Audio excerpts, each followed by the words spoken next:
तो स्वागत है आपका ATV न्यूज़ में। मैं आपके साथ आसिफ शेख।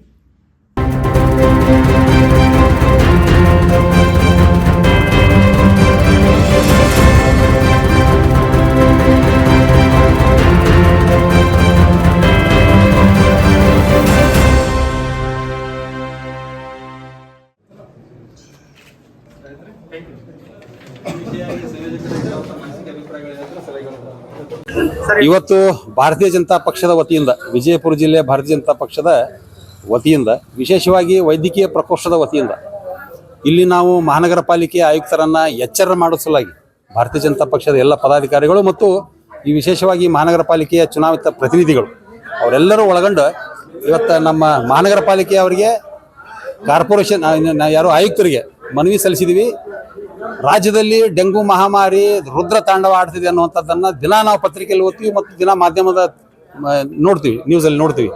ಇಷ್ಟಾಗಲೂ ಸಹಿತ ವಿಜಯಪುರ ನಗರದಲ್ಲಿ ಮಹಾನಗರ ಪಾಲಿಕೆ ಎಲ್ಲೋ ತನ್ನ ಮೃದು ಧೋರಣೆ ತೋರಿಸ್ತಾ ಇದೆ, ಸರಿಯಾಗಿ ಕೆಲಸ ಮಾಡ್ತಾ ಇಲ್ಲ ಅನ್ನುವಂಥದ್ದನ್ನು ನಮ್ಮ ಗಮನಕ್ಕೆ ಬಂದಾದ ನಂತರ, ಯಾಕಂದ್ರೆ ಇಲ್ಲಿ ಪಕ್ಕದಲ್ಲಿರ್ತಕ್ಕಂಥ ಮಹಾರಾಷ್ಟ್ರಕ್ಕೆ ಇಲ್ಲಿ ಸಾಕಷ್ಟು ಡೆಂಗು ಮಹಾಮಾರಿಗೆ ತುತ್ತಾದಂಥ ಬಡಬಗ್ಗರು ಇಲ್ಲಿನೇ ಏನೋ ಚಿಕಿತ್ಸೆ ಫಲಿಸದೆ ಮಹಾರಾಷ್ಟ್ರಕ್ಕೆ ಎಷ್ಟೋ ಕೇಸ್ಗಳು ಹೋಗ್ತಾವೆ. ಅವು ಜಿಲ್ಲಾ ಏನೋ ಆಸ್ಪತ್ರೆಯಲ್ಲಿ ಎಲ್ಲಿ ದಾಖಲೆನೇ ಇರೋಂಗಿಲ್ಲ.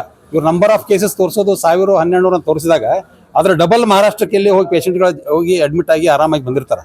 ಇದ್ರ ಜೊತೆನೇ ಈ ಎಲಿಸಾ ಅನ್ನುವಂಥ ಒಂದು ಟೆಸ್ಟ್ ಏನಿದೆ, ಟೆಸ್ಟನ್ನು ಈ ಜಿಲ್ಲೆಯಲ್ಲಿ ಅಷ್ಟೇ ಮಾಡಿದರೆ ಸಾಲದು, ಅದೆಲ್ಲ ತಾಲೂಕಾ ಆರೋಗ್ಯ ಕೇಂದ್ರಗಳಿಗೂ ಸಹಿತ ಟೆಸ್ಟ್ ಕಿಟ್ಟನ್ನು ಮಾಡುವಂಥದ್ದಾಗಬೇಕು. ವಿಶೇಷವಾಗಿ ಗಮನ ಇರಲಿ, ಈ BPL ಕಾರ್ಡ್ ಹೋಲ್ಡರ್ಗೆ ಫ್ರೀ ಆಫ್ ಕಾಸ್ಟಲ್ಲಿ ಮಾಡಬೇಕು. ಸರ್ಕಾರ 500 ರೂಪಾಯಿ ಚಾರ್ಜ್ ಮಾಡ್ತಾ ಇದೆ, ಅವರಿಗೆ 500 ರೂಪಾಯಿ ಚಾರ್ಜನ್ನು ಮಾಡ್ತಾ ಇದೆ ಅಂತ ಹೇಳಿ ನಮ್ಮ ವಿರೋಧ ಪಕ್ಷ ನಾಯಕರು ಅಶೋಕ್ ಅವರು ಉಗ್ರವಾಗಿ ವಿರೋಧ ಮಾಡಿ ಮತ್ತು ಅಲ್ಲಿ ಅದನ್ನು ಪ್ರೆಸ್ ಮೀಟ್ ಮಾಡಿ ಮುಖಾಂತರ ಹೇಳಿದ ಮೇಲೆ ಅದನ್ನು 300 ಇಳಿಸ್ಯಾರ. ಯಾಕೆ ನಾವು ಭಾರತೀಯ ಜನತಾ ಪಕ್ಷದಲ್ಲಿ ಕೋವಿಡ್ ಅನ್ನು ಮಹಾಮಾರಿ ಇಡೀ ದೇಶಕ್ಕೆ ನಾವು ವ್ಯಾಕ್ಸಿನನ್ನು ಸಂಪೂರ್ಣ ಉಚಿತವಾಗಿ ಕೊಟ್ಟಿವಿ.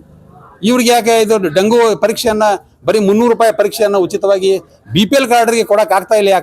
ಯಾಕಂದ್ರೆ ಈ ಸರ್ಕಾರದಲ್ಲಿ ಖಜಾನೆ ಪೂರ್ಣ ಖಾಲಿಯಾಗ್ಯದ. ಈ ಗ್ಯಾರಂಟಿ ವಾರಂಟಿ ಅನ್ನುವಂಥದ್ರಲ್ಲಿ ಪೂರ್ಣ ಎಲ್ಲ ಸತ್ಯಾನಾಶ ಆಗಿದೆ.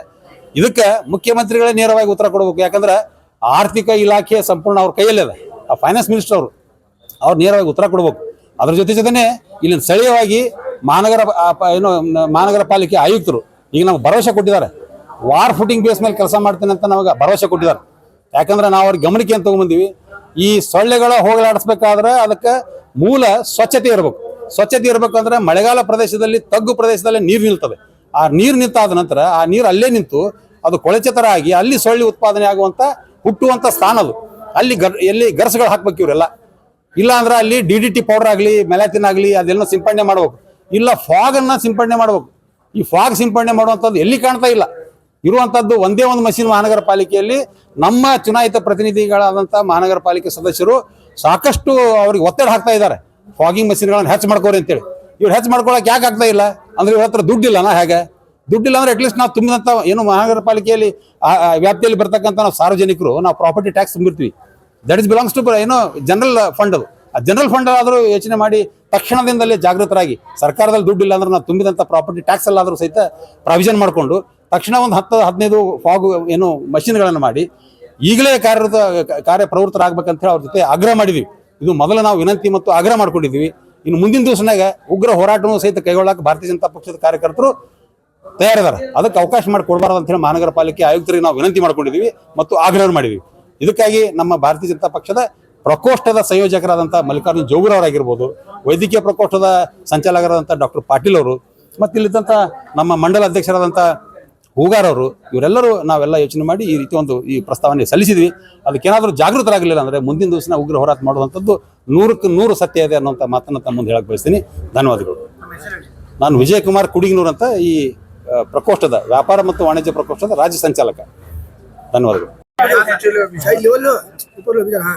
ಇವತ್ತು ನಮ್ಮ ನಗರ ಮಂಡಳ ವತಿಯಿಂದ ಏನೊಂದು ಮನವಿ ಪತ್ರ ಕೊಡಲಿಕ್ಕೆ ಎಲ್ಲ ನಮ್ಮ ಹಿರಿಯರ ಸದ್ಯ ಬಂದಿದ್ದೀವಿ. ನಮ್ಮ ನಗರ ಮಂಡಳ ಅಧ್ಯಕ್ಷ ಅಂತ ಶಂಕರ್ ಹೂಗಾರ್ ಹೇಳಿದಂಗೆ ಇಡೀ ಕರ್ನಾಟಕದಲ್ಲಿ ಇದು ಮಳೆ ಹೆಚ್ಚಾಗಿದ್ದರಿಂದ ಮತ್ತು ಏನು ರಸ್ತೆಯಲ್ಲಿ ಕೆಲವೊಂದು ನೀರು ಎಲ್ಲೆಲ್ಲಿ ನಿಲ್ತಾವ ಮತ್ತು ಚರಂಡಿಯಲ್ಲಿ ನೀರಲ್ಲಿ ನಿಲ್ತಾವ ಅಂಥ ಪ್ರದೇಶದಲ್ಲಿ ಜಾಗೃತಿ ತಗೊಂಡು ಅತಿ ಶೀಘ್ರವಾಗಿ ಎಲ್ಲ ಅಧಿಕಾರಿಗಳು ಕ್ರಮ ಕೈಗೊಂಡು ಇದನ್ನು ಸ್ವಚ್ಛತೆ ಮಾಡೋದಲ್ಲಿ ಅದು ಫಾಗಿಂಗ್ ಮಷಿನ್ಗಳನ್ನು ಇನ್ನೊಂದು ಹೆಚ್ಚಿಸಿ ಮಾಡಬೇಕು. ಯಾಕಂದ್ರೆ ಇಡೀ ವಿಜಯಪುರ ನಗರ ಭಾಳ ದೊಡ್ಡ ವಿಸ್ತೀರ್ಣ ಆಗ್ಯದ. ನಾವು ಸಾಕಷ್ಟು ಸಲ ಇದಕ್ಕಿಂತ ಮುಂಚೆ ಅಧಿಕಾರಿಗಳು ಮನವಿ ಮಾಡಿದ್ದೀವಿ, ನೀವು ಫಾಗಿಂಗ್ ಮಷಿನ್ ಎಕ್ಸ್ಟ್ರಾ ಮಾಡಿರಿ, ಒಂದು 3-4 ಹೆಚ್ಚಿಗೆ ತೊಗೊಳ್ರಿ. ಈಗ ನೋಡಿರಿ, ಈಗ ಒಂದು ಸಲ ಯಾರೋ ಒಬ್ಬ ಸಾಮಾನ್ಯ ವ್ಯಕ್ತಿ ಅಡ್ಮಿಟ್ ಆದರೆ 15,000-20,000 ರೂಪಾಯಿ ಖರ್ಚಾಗ್ತದೆ. ಬಡಪಾಯಿಗಳು ಏನು ಮಾಡಬೇಕು, ಅನುಕೂಲ ಇದ್ದವ್ರು ಏನೋ ಮಾಡ್ತಾರೆ. ಇದೆಲ್ಲ ಗಮನ ಇಟ್ಕೋಬೇಕು. ಅಧಿಕಾರಿಗಳನ್ನು ಬರೀ ಕೆಲಸ ಮಾಡೋಕ್ಕೆ ಮೀನಾಮೇಷ ಎಣಿಸ್ಬಾರ್ದು ಮತ್ತು ತ್ವರಿತಗತಿಯಾಗಿ ಮಾಡಬೇಕು. ಲೇಟಾಗಿ ಅದನ್ನು ಕ್ರಮ ಕೈಗೊಳ್ಳೋದಾಗಲಿ ಅಥವಾ ಆಮ್ಯಾಗ ನೋಡೋಣ ಇನ್ನೊಂದು ಸಲ ನೋಡೋದು ಅನ್ನಬಾರ್ದು. ಈಗ ಅಧಿಕಾರಿಗಳಿಗೆ ನಮ್ಮೆಲ್ಲ ಹಿರಿಯ ಸದಸ್ಯರು ಹೇಳ್ದಂಗೆ ಅವರು ಸಹಿತ ಜಾಗೃತಿ ಆಗ್ಯಾರ. ಸಾಕಷ್ಟು ಕಡೆ ಅವು ಚರಂಡಿಗಳಲ್ಲಿ ಕಸ ತುಂಬ್ಯದ. ಆಮೇಲೆ ನಮ್ಮ ಜನರು ಸಹಿತ ಸ್ವಲ್ಪ ಸಮಾಜ ಕಳ್ಕಳಿ ಇರಬೇಕಾಗ್ತದೆ. ಪ್ರತಿಯೊಂದು ಕಾರ್ಪೊರೇಟ್ರು ಅಧಿಕಾರಿಗಳು ಮಾಡೋಕ್ಕಾಗಂಗಿಲ್ಲ. ಎಷ್ಟೇ ಅನುಕೂಲ ಮಾಡಿಕೊಟ್ರು, ಒಳ್ಳೆ ರಸ್ತೆ ಮಾಡಿರ್ತೀವಿ, ಬೀದಿ ದೀಪ ಆಗಿರ್ತಾವ, ಎಲ್ಲ ಆಗಿರ್ತಾವೆ, ಚರಂಡಿ ಆಗಿರ್ತದೆ. ಕಸಗಳನ್ನು ರಸ್ತೆಗೆ ಒಗಿಬಾರ್ದು, ಚರಂಡಿಗೆ ಒಗಿಬಾರ್ದು, ಗಾಡಿ ಬಂದಾಗ ಒಗಿಬೇಕಂತ ನಾವು ಸ್ವಲ್ಪ ಜನರು ಜಾಗೃತಿ ಆಗಬೇಕಾಗ್ತದೆ. ಪ್ರತಿಯೊಂದು ಎಲ್ಲರೂ ಸರ್ಕಾರ ಮಾಡಲಿ, ಎಲ್ಲ ಅಧಿಕಾರಿಗಳೇ ಮಾಡಲಿ ಅನ್ನೋಕ್ಕಿಂತ ಒಂದು 50% ನಾವು ಸಾರ್ವಜನಿಕ ಸಹಕಾರ ಮಾಡಿದ್ರೆ ಅದು ಎಲ್ಲರಿಗೂ ಅನುಕೂಲ ಆಗ್ತದೆ. ನಾನು ನಿಮ್ಮೆಲ್ಲ ಮುಖಾಂತರ ಏನು ಜನರಿಗೆ ಮನವಿ ಮಾಡ್ತೀನಿ, ದಯವಿಟ್ಟು ನೀವು ಸಹಿತ ಸ್ವಲ್ಪ ಪರಿಸರ ಬಗ್ಗೆ ಕಾಳಜಿ ವಹಿಸ್ರಿ. ಪ್ಲಾಸ್ಟಿಕ್ನಾಗಿ ಊಟದ ವಸ್ತು ಒಗಿಬೇಡ್ರಿ, ಅಲ್ಲಲ್ಲಿ ಕೆಲವೊಂದು ರಸ್ತೆ ಮೇಲೆ ಒಗಿಬೇಡ್ರಿ. ನಮ್ಮ ಮನ್ಯಾಗ ಹೇಳಿದ್ರೆ ಮೌಸದ ಅಂಗಡಿಗಳನ್ನ ಕೆಲವೊಂದು ಅದಕ್ಕೆಲ್ಲ ಪ್ಯಾಕಿಂಗ್ ಮಾಡಿರಿ, ಎಲ್ಲ ಪ್ಲಾಸ್ಟಿಕ್ ಸಮೇತ. ಯಾಕಂದ್ರೆ ಕೆಲವೊಬ್ರು ನೋಡೋಕ್ಕಾಗಿಲ್ಲ, ಕೆಲವೊಂದು ನೋಡೋಕೆ ಕೂತಿರ್ತಾವೆ, ತಿಂದಾಗ ಅವರಿಗೆ ಆರೋಗ್ಯಕ್ಕೆ ತೊಂದರೆ ಆಗ್ತದೆ. ಎಲ್ಲ ಗಮನ ಇಟ್ಕೊಂಡು ಆದಷ್ಟು ಬೇಗ ಅದನ್ನು ಕ್ರಮ ಕೈಗೊಳ್ರಿ, ಜನರಿಗೆ आरोग्य में परिणाम इस संदर्भ में मनी मारते हैं। सर, आप भी एक कॉर्पोरेटर है, तो आपको क्या लगता है कि डेंगू को रोकने के लिए और क्या किस तरह का कदम उठाना चाहिए? डेंगू रोकने के लिए अभी बोल दिया ना, अभी सब लोग क्लीन रहना चाहिए। एक ही ऑफिसर से इतना नहीं हो सकता है। हम सार्वजनिक सब लोग वो क्या करना चाहिए, तो कचरा बाहर नहीं सटना चाहिए, जो पानी ठहरता वो नहीं देखना चाहिए। संप में पानी ठहरता लेकिन गार्डन में ठहरता वो दूसरे घर पे जाता है, वो मॉस्किटोज, ये सब लोग देखना पड़ता है हमारा लोग भी। Thank you.